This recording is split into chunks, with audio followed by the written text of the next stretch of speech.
Breaking news చూస్తున్నాం. TDP pending MP MLA అభ్యర్థుల list విడుదల చేసింది. 9 అసెంబ్లీ 4 పార్లమెంట్ స్థానాలకు టీడీపీ అభ్యర్థులను ప్రకటించింది. కదిరిలో అభ్యర్థి మార్చింది. భీమిలి నుంచి గంటా శ్రీనివాస్, చీపురుపల్లి నుంచి కళా వెంకట్రావు పేర్లు ఖరారు చేసింది.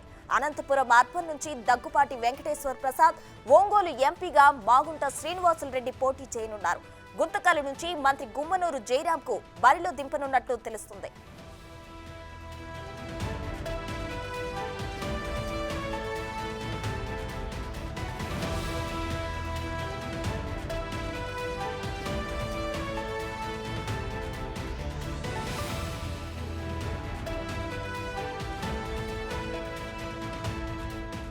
టీడీపీ పెండింగ్ ఎంపీ ఎమ్మెల్యే అభ్యర్థుల లిస్టు విడుదల చేసింది. 9 అసెంబ్లీ 4 పార్లమెంట్ స్థానాలకు టీడీపీ అభ్యర్థులను ప్రకటించింది. కదిరిలో అభ్యర్థులను మార్చింది. భీమిలి నుంచి గంటా శ్రీనివాస్, చీపురుపల్లి నుంచి కళా వెంకట్రావు పేర్లు ఖరారు చేసింది. అనంతపురం అర్బన్ నుంచి దగ్గుపాటి వెంకటేశ్వర ప్రసాద్, ఒంగోలు ఎంపీగా మాగుంట శ్రీనివాసులు రెడ్డి పోటీ చేయనున్నారు. గుంతకల్లు నుంచి గుమ్మనూరు జయరాంను బరిలోకి దింపుతోంది.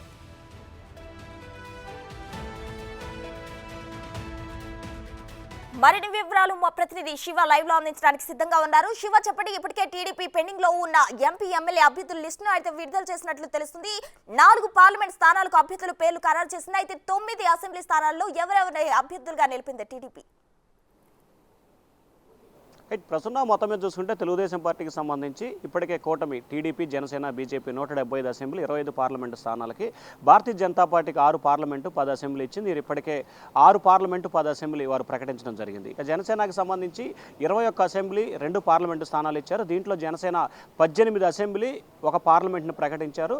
జనసేనకు సంబంధించి మచిలీపట్నం పార్లమెంటు ప్రకటించాల్సిన పరిస్థితి ఉంది. అలాగే అసెంబ్లీకి సంబంధించి కూడా 3 అసెంబ్లీ స్థానాలని జనసేన ప్రకటించాల్సిన పరిస్థితి ఉంది.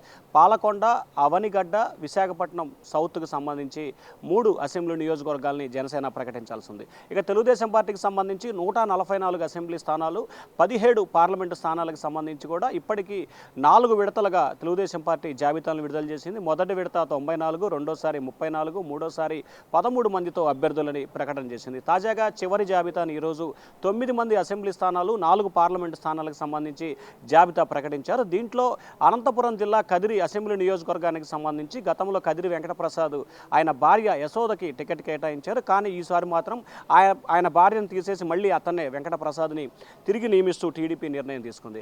అలాగే ఎచ్చెర్ల అసెంబ్లీ నియోజకవర్గానికి సంబంధించి కూడా బీజేపీకి వెళ్లడంతో కళా వెంకట్రావు, మాజీ మంత్రి కళా వెంకట్రావుని చీపురుపల్లికి టీడీపీ పంపడం జరిగింది. అలాగే మాజీ మంత్రి గంటా శ్రీనివాసరావు గత కొంతకాలంగా ఆయన భీమిలి కానీ విశాఖపట్నం నార్త్ సౌత్ కానీ కావాలని కోరుతా ఉన్నారు. దాదాపుగా 2-3 సార్లు చంద్రబాబుతో భేటీ అయిన తర్వాత చివరికి ఎట్టకేలకు కూడా ఆయన భీమిలి నియోజకవర్గాన్ని తిరిగి సాధించుకున్న పరిస్థితి కనిపించింది. అలాగే ఇక పాడేరుకు సంబంధించి కూడా ఒక అభ్యర్థిని వెంకట రమేష్ నాయుడిని ప్రకటించడం జరిగింది. అలాగే దర్శి అసెంబ్లీ నియోజకవర్గానికి సంబంధించి కూడా తెలుగుదేశం పార్టీ ప్రకాశం జిల్లా ఉంది. ఈ అసెంబ్లీ స్థానానికి సంబంధించి కూడా గత కొంతకాలంగా మాజీ మంత్రి సిద్ధారావు గారు, అలాగే సిట్టింగ్ ఎమ్మెల్యే ఎవరైతే మద్దిశెట్టి వేణుగోపాల్ ఉన్నారో వారిద్దరు వస్తారని చెప్పి ఆశించారు. అయితే మద్దిశెట్టి వేణుగోపాల్ చంద్రబాబుతో నిన్న భేటీ అవ్వడం జరిగింది. సర్వేలో ఆయన కొంత వ్యతిరేకత ఉండటంతో మాజీ మంత్రి గొట్టిపాటి హనుమంతరావు మనవరాలు లక్ష్మిని అక్కడ ప్రకటించడం జరిగింది.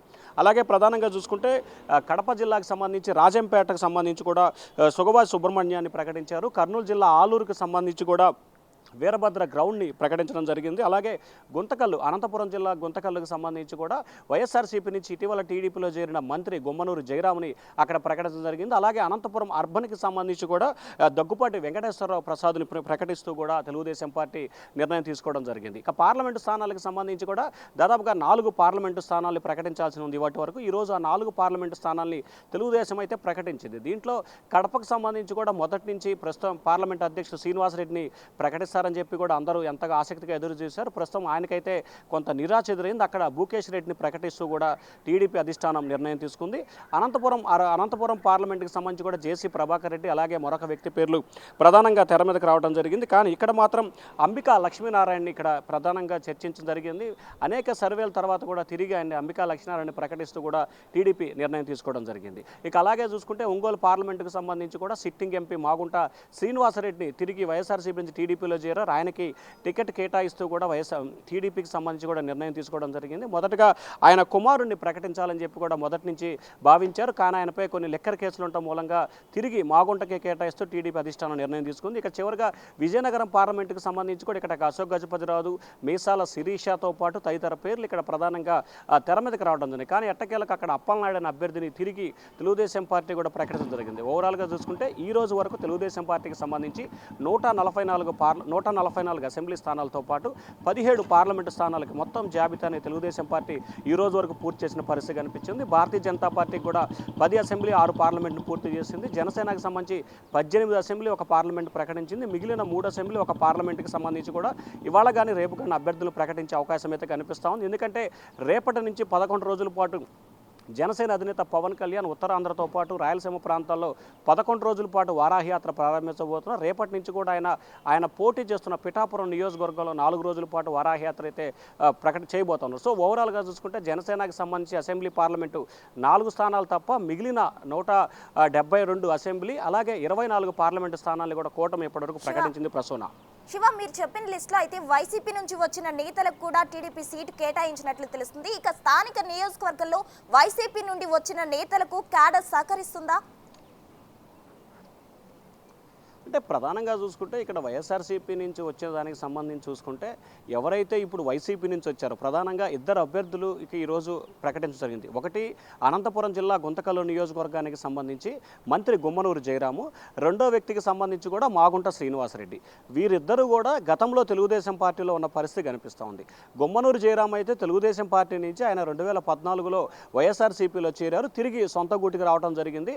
ఆయన వాస్తవానికి ఆలూరు నియోజకవర్గం నుంచి టికెట్ అడగడం జరిగింది. కానీ ఆలూరు నియోజకవర్గంలో గెలిచే అవకాశాలు లేకపోవడంతో చంద్రబాబు ఆలూరు కానీ గుంతకల్లు కానీ ఎంపిక చేసుకోవాలని చెప్పి చెప్పడం జరిగింది. ఈయన అనంతపురం జిల్లా గుంతకల్లు ఆయన ఏదైతే పుట్టి పెరిగిన నియోజకవర్గం కాబట్టి గుంతకల్లు నియోజకవర్గాన్ని ఆయన అయితే ఎన్నుకోవడం జరిగింది. ఇక రెండో వ్యక్తి సంబంధించి ఒంగోలు పార్లమెంట్ సభ్యుడు మాగుంట శ్రీనివాసరెడ్డి.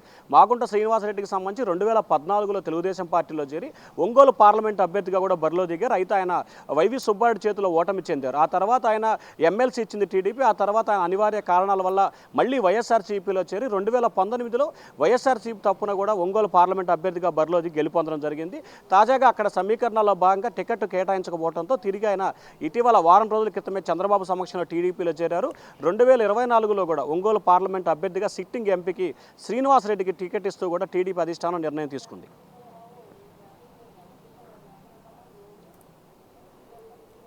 శివ, చెప్పండి, గంటా శ్రీనివాసుల్ని చీపురుపల్లి పంపిస్తా అంటున్నారు. దీన్ని ఎలా చూడాలంటారు? అంటే ప్రధానంగా చూసుకుంటే ప్రస్తుతం గంటా శ్రీనివాస్కు సంబంధించి కూడా ఏదైతే గత కొంతకాలంగా ఆయన విశాఖపట్నం సౌత్ కానీ నార్త్ కానీ లేకపోతే భీమిలి అసెంబ్లీ కానీ ఇవ్వాలని చెప్పి ఆయన కోరిన పరిస్థితి కనిపించింది. విశాఖపట్నం సౌత్ నార్త్కు సంబంధించి జనసేన బీజేపీకి కేటాయించిన నేపథ్యంలో కూడా ఆయన్ని చీపురుపల్లిగా పోవాలని చెప్పి చంద్రబాబు సూచన చేయడం జరిగింది. గత 20 రోజుల కాలంగా కూడా గంటా శ్రీనివాస్ 2 సార్లు చంద్రబాబుతో భేటీ అయ్యారు. ఆయన అనుచరులతో కార్యకర్తలతో భేటీ అయ్యారు. ఒక దశలో ఆయన పార్టీ వేడతారని చెప్పి కూడా విస్తృతంగా ప్రచారం జరిగింది. అయితే జనసేనకు సంబంధించి సీట్ల సర్దుబాటులో భాగంగా ఇటు చంద్రబాబు కూడా జనసేనకు ఒక ప్రపోజల్ పెట్టాడు.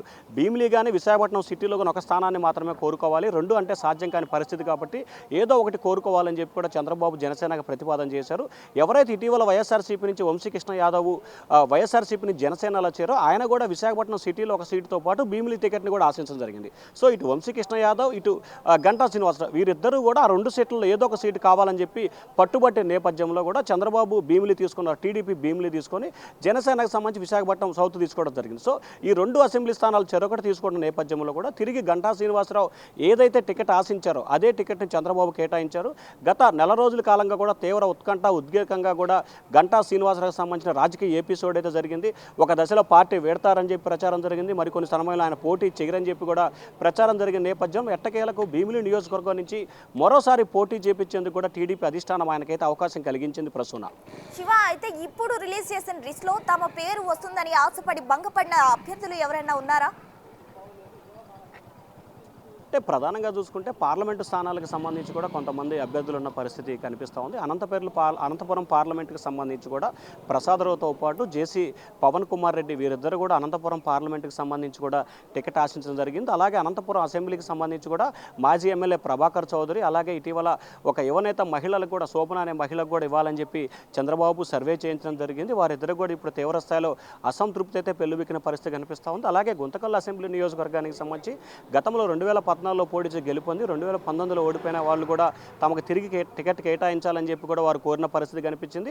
దాంతోపాటుగా గుమ్మనూరు జయరాము టీడీపీలోకి రావడానికి కూడా గుంతకల్ నియోజకవర్గ టీడీపీ శ్రేణులు తీవ్ర స్థాయిలో ఆందోళన కూడా చేసిన పరిస్థితి కనిపించింది. అలాగే కడపకు సంబంధించి పార్లమెంట్ నియోజకవర్గానికి సంబంధించి ఇక్కడ అనేకమైన పేర్లు తెర మీదకి రావడం జరిగింది. ప్రస్తుతం ఎవరైతే పార్లమెంటు జిల్లా అధ్యక్షులు ఉన్నారో శ్రీనివాసరెడ్డికి దాదాపుగా టికెట్ కన్ఫర్మ్ అయిన పరిస్థితి కనిపించింది. ఒక దశలో ఆయనకే టికెట్ కన్ఫర్మ్ అని చెప్పి కూడా చంద్రబాబు భుజం తట్టి కూడా పంపించారు. కానీ అనూహ్యంగా సర్వే నివేదికలు పొత్తులో భాగంగా కొన్ని మార్పులు చేర్పులు అంటే ప్రాంతాల వారీగా ఒక్కొక్క పార్లమెంటు పరిధిలో ఒక్కొక్క జిల్లాలో ఈ సామాజిక వర్గానికి టికెట్ కేటాయించాలనే కుల సమీకరణలు కూడా చాలా చూడటం జరిగింది. అయితే కడప పార్లమెంటుకు సంబంధించి రెడ్డి సామాజిక వర్గానికి ఇచ్చినా కానీ గెలిచే అవకాశాలను అభ్యర్థికి టికెట్ ఇవ్వాలని చెప్పి కూడా చంద్రబాబు భావించారు. అక్కడ కూడా శ్రీనివాసరెడ్డి కాకుండా మరొక అభ్యర్థికి అయితే టికెట్ కేటాయించిన పరిస్థితి కనిపించింది. మరొక వైపు కళా వెంకటరావుకు సంబంధించి ఆయన ఎచ్చెర్ల స్థానాన్ని ఆశించాడు కాబట్టి అక్కడ బీజేపీ కోటాలో ఎచ్చెర్ల అసెంబ్లీ వెళ్ళింది. ఈయనకి చిప్పురుపల్లి ఏదైతే ప్రస్తుత విద్యాశాఖ మంత్రి ఉన్నారో బొత్స సత్యనారాయణపై కూడా మాజీ మంత్రి కళా వెంకటరావు పోటీ పడబోతా ఉన్నారు. అయితే శివ, అయితే వాళ్ళు ఆశించిన స్థానం కాకుండా ఇంకో స్థానం ఇవ్వడంపై వాళ్ళు ఎలా రియాక్ట్ అవుతున్నారు? అంటే ప్రధానంగా చూసుకుంటే కళా వెంకటరావుకు సంబంధించి కూడా గతంలో 2 సార్లు చంద్రబాబుతో భేటీ అవ్వడం జరిగింది. ఎప్పుడైతే ఎచ్చెర్ల భారతీయ జనతా పార్టీకి వెళ్తుందో వెళ్ళినప్పుడే చంద్రబాబు పిలిచి ఆయనతో మాట్లాడటం కూడా జరిగింది. కళా వెంకటరావు ఆ తర్వాత బయటకు వచ్చి మీడియాతో మాట్లాడుతూ కూడా చంద్రబాబు నాకు దేవుడితో సమానం, ఆయన ఏ నిర్ణయం తీసుకున్నా దానికి కట్టుబడి అనుగుణంగా నేను పనిచేస్తానని చెప్పి ఆయన చెప్పిన పరిస్థితి కనిపిస్తుంది. అలాగే కళా వెంకటరావు కానీ ఆయన కుమారుడు ఇద్దరు కూడా టికెట్ ఆశించిన పరిస్థితి కనిపించింది. కానీ కుటుంబానికి ఒక్క టికెట్ అనే పాలసీని తెలుగుదేశం పార్టీ పెట్టడంతో కళా వెంకటరావుని ఏదైతే ఎచ్చెర్ల నుంచి కూడా చీపురుపల్లి పంపించిన పరిస్థితి కనిపించింది. అదే జిల్లాకు సంబంధించి అయితే మార్పులు జరిగి ఆయన కూడా సానుకూలంగా చంద్రబాబు తీసుకున్న నిర్ణయానికి ఆయనైతే సానుకూలంగానే స్పందించిన పరిస్థితి కనిపిస్తుంది. ఎందుకంటే చంద్రబాబు తీసుకున్న నిర్ణయానికి తాను కట్టుబడి ఉంటానని చెప్పి గతంలో చెప్పారు. సో వారి అనుమతి ప్రకారమే చంద్రబాబు ఈరోజు జాబితాను ప్రకటించినట్లు కూడా టీడీపీ వర్గాలు అయితే చెప్తా ఉన్నాయి. చంద్రబాబు ఇప్పటివరకు ప్రకటించిన జాబితా 4 జాబితాలకు సంబంధించి కూడా ప్రతి జాబితాలో ఎక్కడ ఎవరికైతే టికెట్ రావట్లేదు, ఎక్కడైతే ఆశావాహులు ఉన్నారో, ఎవరైతే టికెట్ ఆశిస్తున్న వారు ఉన్నారో వారందరినీ కూడా ముందుగానే బుజ్జగించి వారి అభిప్రాయం తీసుకున్న తర్వాత అక్కడ అభ్యర్థి ప్రకటన చేస్తున్నారు. అక్కడ ఉన్న అసంతృప్తి ఆగ్రహాలకు సంబంధించి చల్లార్చిన తర్వాత మాత్రమే చంద్రబాబు అభ్యర్థుల ప్రకటన అయితే ఇప్పటివరకు కూడా 4 జాబితాలో ప్రకటన చేయడం జరిగింది. ప్రసన్న, అయితే శివ, బుజ్జగింపులు చేసినప్పటికీ కొంతమంది అయితే సీటు తమకే కావాలంటూ ఏ పార్టీ అయినా పర్వాలేదు, సీటు అయితే కంపల్సరిగా కావాలి అని కొందరు నేతలు అయితే భావిస్తున్నారు. ఈ నేపథ్యంలో ఆల్రెడీ వైసీపీ తన లిస్టు ప్రకటించేసింది కాబట్టి కాంగ్రెస్ గూటికి చేరే అవకాశం ఉందంటారా? అంటే ఇప్పటికే ఎవరికైతే చూసుకున్నారో సీనియర్లకు సంబంధించి 4 మాత్రమే ఇక మిగలటం జరిగింది. గతంలో చూసుకుంటే మనం గంటా శ్రీనివాసరావు కానీ, కళా వెంకటరావు కానీ, దేవినేని ఉమాకి సంబంధించి కానీ, బండారు సత్యనారాయణ ఇట్లాంటి సీనియర్ నేతలందరికీ కూడా టికెట్ నిరాకరించింది అధిష్టానం. అయితే తాజా జాబితాకి సంబంధించి కళా వెంకటరావు, గంటా శ్రీనివాసు ఇరువురికి కూడా టికెట్ కేటాయించిన పరిస్థితి కనిపించింది. ఇక ప్రధానంగా చూసుకుంటే మాజీ మంత్రి ఎవరైతే ఉన్నారో బండారు సత్యనారాయణకి అయితే టికెట్ కేటాయించలేదు. అయితే ఆయన చంద్రబాబు ఇప్పటికే పలు దఫాలుగా ఆయన బుజ్జగించిన కూడా తెలుస్తూ ఉంది. ఎందుకంటే పెందుర్తికి సంబంధించి ఆ అసెంబ్లీ స్థానం జనసేన కేటాయించిన నేపథ్యంలో ఆయన కూడా పార్టీ మారే అంశం ఎక్కడా లేదని చెప్పి ఆయన ఇటీవల ఆయన అనుచరులతో చెప్పారు. ప్రస్తుతం అయితే ఆయన అనారోగ్యంతో హాస్పిటల్లో చికిత్స పొందుతున్న పరిస్థితి కనిపిస్తూ ఉంది. మరొక మాజీ మంత్రి దేవినేని ఉమాకి సంబంధించి కూడా ఈరోజే ఆయనకి సంబంధించి కూడా రాష్ట్ర వ్యాప్తంగా ఉన్న అసెంబ్లీ నియోజకవర్గాలు పార్లమెంట్ నియోజకవర్గాలకి సమన్వయకర్తగా కూడా నియమిస్తూ చంద్రబాబు ఈరోజే ఉత్తర్వులు జారీ చేయడం జరిగింది. సో ఓవరాల్గా 1-2 చోట్ల అయితే అసంతృప్తి ఆగ్రహాలు ఉన్నాయి. ఇటీవల బీజేపీ ప్రకటించిన జాబితా మూలంగా 2-3 చోట్ల ఏదైతే తూర్పుగోదావరి జిల్లా అనపర్తికి సంబంధించి కానీ, అలాగే కొన్ని జిల్లాలు అక్కడక్కడ కొన్ని జిల్లాల్లో అయితే టీడీపీ, బీజేపీ, జనసేన మధ్య కొంత వాగ్వివాదం గొడవలు జరుగుతున్న పరిస్థితి కనిపిస్తూ ఉంది.